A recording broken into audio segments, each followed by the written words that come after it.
ક્યારેક વિચારજો, ખ્યાલ આવશે. આપણે ઘરમાં હોઈએ ત્યારે કંઈક અલગ હોઈએ, બેઠક રૂમમાં આવીએ ત્યારે પણ કંઈક અલગ હોઈએ, ઘરની બહાર નીકળીએ ત્યારે પણ કંઈક અલગ હોઈએ, અને કોઈના પ્રસંગમાં જાય ત્યારે પણ કંઈક અલગ હોઈએ.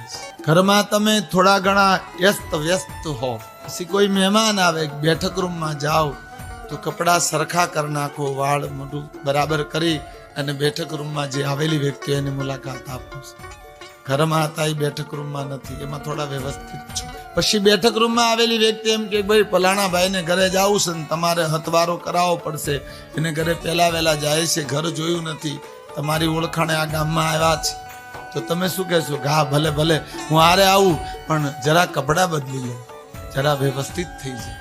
તમે તરત કપડાં બદલી નાખશો, વ્યવસ્થિત થશો, એ ભાઈની સાથે જાશો.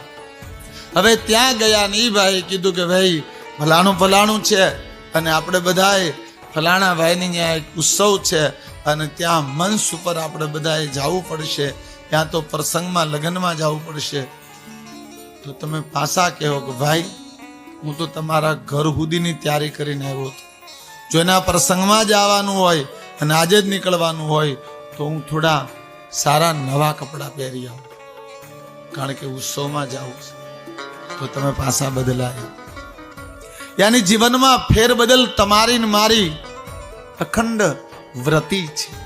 જ્યારે શિવ મહાપુરાણ ફેરબદલીનો સ્વીકાર નથી કરતો, શિવપુરાણ સ્થિરતાનો સ્વીકાર કરે છે.